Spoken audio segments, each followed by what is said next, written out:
Hello everyone, and welcome into another episode of Tales from the Vault, where we will be doing tales from local history, childhood memories, true crime, paranormal, and legends. So sit back and let's enjoy this episode. Hello. Today's video from Tales from the Vault is going to be a little bit different. I'm going to show you at the beginning of the story how it's going to be different, but let me know what you all think about this. If you like this, I may try to do this some more because this is something I really enjoy. It is my stress reliever, and I'm going to have to get some more actually. I'm going to show you my diamond art paintings. So I'm going to have to get some more if I continue this. So let's get into this story. Hello everyone, and welcome to today's edition of Tales from the Vault. Today's going to be a little different. I'm going to show you some of my diamond painting. I hope you enjoy that as I tell you the story of the unaliving of 4 family members in Northwest Tennessee and the abandonment of their baby in a stranger's driveway. So sit back, relax. I hope you enjoy the diamond painting, and let's get into this story. On Tuesday, July the 29th, 2025, authorities discovered 4 members of the same family unalived in Lake County in the northwest part of Tennessee. Adriana Williams, age 20, James Matthew Wilson, age 21, Courtney Rose, age 38, and Braden Williams, age 15. That same day, an infant baby girl, the daughter of Adriana Williams and James Matthew Wilson, was found abandoned but safe in a car seat in a stranger's front yard in Dyer County, about 40 miles away. According to investigators, the man accused of the crime, Austin Drummond, knew the victims. He was dating Rose, the grandmother's sister. A relative of the victims said on Facebook that Drummond had been close to the family. He has literally been nothing short of amazing to us and our kids every time he has been around us up until this point, the post stated. Courtney Rose, Adriana Williams, Braden Williams, James Matthew Wilson, their names deserve to be spoken. Their lives deserve to be remembered, and their family deserves justice. On Thursday, July the 31st, the TBI identifies Drummond as the primary suspect, and he is added to the TBI's most wanted list. Local, state, and federal authorities immediately launched an extensive manhunt for Drummond. Saturday, August the 2nd, as the search intensifies, authorities arrested 2 individuals suspected of helping Drummond evade capture. Tanaka Brown, age 29, and Giovante Thomas, age 29, were charged with accessory after the fact to first-degree unaliving. Brown faces an additional charge of tampering with evidence. Monday, August the 4th, a third person, Daria Sanders, was arrested in connection to the case. None of the individuals are charged at this point with actually being involved with the unaliving. They're more involved with assisting him after the fact, Goodman said. Records show Drummond had served 11 years in prison for a 2013 armed robbery conviction. He was recently released from prison, but was out on bond for different pending charges, including attempted first-degree unaliving while in prison. He thought he could outrun us. He was wrong. That's because together we cannot be stopped, said United States Marshal for the Western District of Tennessee, Tyrese Miller.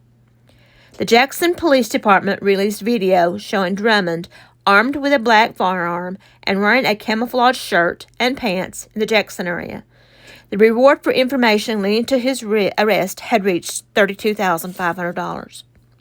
The manhunt is over. The justice process is just beginning, said Dyer County Sheriff Box. Tuesday, August the 5th, the breakthrough in the case came when vigilant neighbors in Jackson spotted Drummond and called 911. Authorities believed he had been hiding in the Jackson area since last Sunday, possibly in a vacant pool house. It was the community that really broke this for us, said Tennessee Bureau of Investigating Director David B. Roush. When apprehended in the morning, Drummond appeared with wet hair and without his usual beard. He is facing a dozen charges, including first-degree unaliving and kidnapping. D.A. Goodman says the unaliving penalty is on the table. Austin Drummond, age 28, was arrested about 75 miles from Lake County, where the crime occurred. Austin Drummond is not going to be a threat to this community anymore, said District Attorney Danny Goodman. To the families in Lake County who lost loved ones, Drummond's arrest cannot restore what has been taken from you. We only hope that we have helped give you assurance that justice will be had, and to that baby girl who will tell one day her story of survival, we look forward to all of that you will do, said Miller. Police Chief Tom Corley of the community of roughly 68,000 told reporters they were there, right in the right spot, and reacted immediately, and are responsible for the apprehension of Austin Drummond, he said, of the 3 officers who captured Drummond. He faces 4 counts of first-degree unaliving, aggravated kidnapping, and weapons charges. The victims were found in a wooded area in Tipton, north of Memphis. Drummond was captured after he was spotted in Jackson on Sunday night. A shelter-in-place order was issued after security cameras recorded him. The Tennessee Bureau of Investigation, which led the manhunt, has not said how the victims passed or identified a possible motive. Roush told reporters Friday the unalivings were not a random act of violence. It appears, with all the information that we have, that this was a targeted incident, he said. Matthew Wilson and Adriana Williams were the infant's parents, and according to Danny Goodman, the district attorney for Lake and Dyer counties, Rose was the grandmother, and Braden was the maternal uncle, he said. Drummond left the baby in the front yard of a home in Tiptonville and flagged down people to help, Roush said. He called the move a sign of compassion. Officials said Friday the child was safe and being cared for. In 2020, a district attorney warned the state's parole board against releasing Drummond early, citing threats to the jurors and multiple disciplinary actions while in prison. This type of behavior clearly demonstrates that Drummond has no desire for rehabilitation and is not capable of living among society, Jody Pickens wrote. Prosecutors plan to seek the unaliving penalty against Drummond. They announced their intent on August the 7th when Drummond appeared by video before a judge in Tiptonville. At the hearing, Judge Drew Cook said he would enter a not guilty plea on Drummond's behalf because he didn't have a lawyer. He then appointed one to represent Drummond in the case. Drummond was denied bond and will remain in custody. The next court appearance is set for August the 14th, of which I have no information yet about. The baby girl left abandoned in the car, sat in the car seat in the stranger's front yard, is 7 months old. Outside the courtroom after their arraignment, the family said they were glad Drummond was denied bond. He took them all, said Kim Hamill, the mother of James Wilson. It's not just the loss of our son. It is the loss of our daughter-in-law, of Braden, of everybody, of Courtney. It's a whole family gone. It's unbelievable. James Wilson's father, Matt Wilson, described James as a good parent, a good brother, and a good son. Throughout the hearing, James's mother embraced a large portrait that shows her son, her daughter-in-law, and their infant child smiling at the camera. We know that we are going to get justice for our kids and for this whole family, she said outside the courthouse. Rouse said Drummond was unarmed at the time of his arrest, but police have since recovered several firearms. The police will analyze the firearms to determine if they were used in the crime. Drummond is a resident of Jackson, Tennessee. Armed with a firearm in 2013, according to court documents, Drummond robbed a Circle K convenience store in Jackson, with the attendant testifying he took only $44 from the register. He was sentenced to 10 years in prison, which he appealed and lost. Drummond was 16 at the time and was tried as an adult.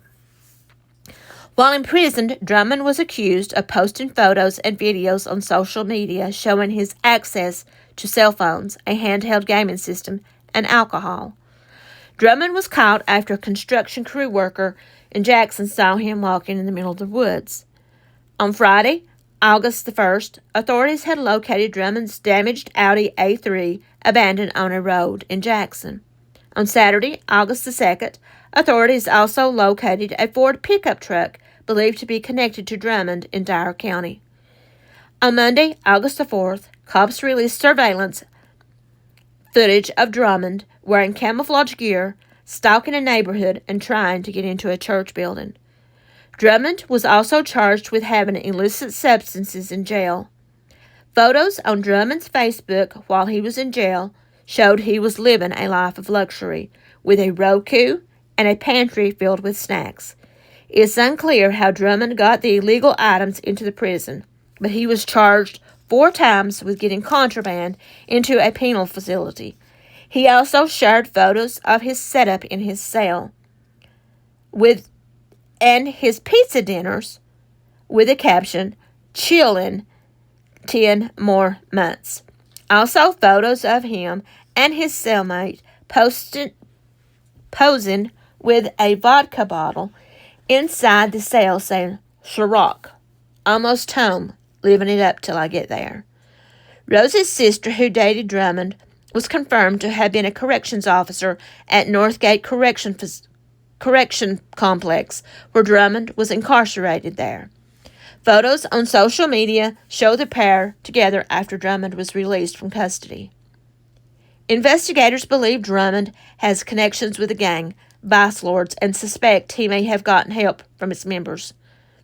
While Drummond was still on the run, Union University locked exterior doors to all buildings, and Jackson Christian School was put on lockdown Monday afternoon as authorities searched. That's all the information I have on this story as of this posting. This will be posted August the 14th hearing, so I won't know any information about that. But this was a case that had, as people here in Tennessee, a little scared. Even where I live here in East Tennessee, in Northeast Tennessee, we were on the lookout as well. This broke my heart when I heard this story. These young parents that was just starting off in life with a little 7-month-old baby girl.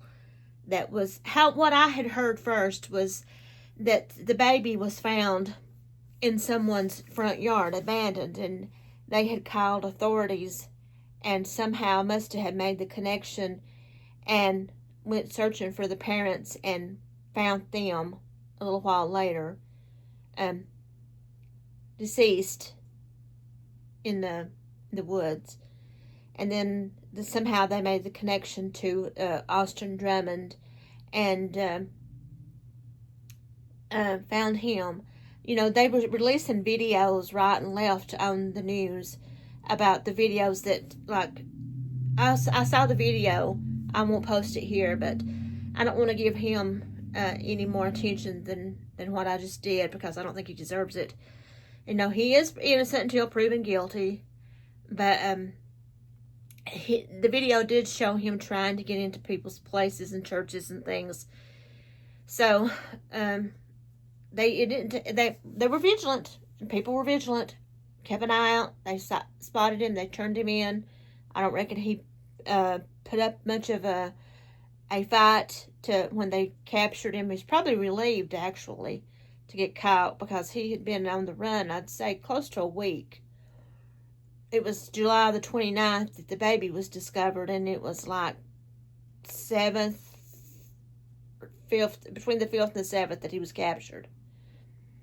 So he is awaiting trial, arraignment trial. He's got a lawyer, and we'll see where it goes from there. But, one thing I can say is I hope and pray that this little girl finds happiness in her life, that, she won't be scarred from this. Fortunately, she'll be too young to remember what happened, but I hope she will remember her parents in a good way and won't have to have bad memories. So, Tell me what you think about this case. This was, I know it was all over the country. Let me know if you heard about it or not. You know, there's a lot of things that happens here in Tennessee. There's a lot of wooded area around here. There's a lot of isolated areas around here that, you know, people can hide in, and that people can get rid of people in. It's a sad situation. It's happened quite a number of times. So, tell me what you think about this story. Tell me if you've heard about it. Tell me if you've seen any of the videos about him. And join me in thinking about this little girl and hoping and praying that she has a happy, productive life and won't be burdened by the stigma of what's happened. Well, I'm going to end it here. It's a sad story. Like I said, I don't know what happened to his last court date, because this will be before that. So I'll try to update you if I can. So don't forget to like, to subscribe, to hit that notification button, and to share this video. Oh, and by the way, I hope you enjoyed the diamond painting. Let me know what you think about that as well. I may include it in some more if you all enjoyed that. So comment and tell me what you guys think. So until next time, don't forget, like, subscribe, hit that notification button, share this video, and I'll see you guys on the flip side for another Tales from the Vault. Bye!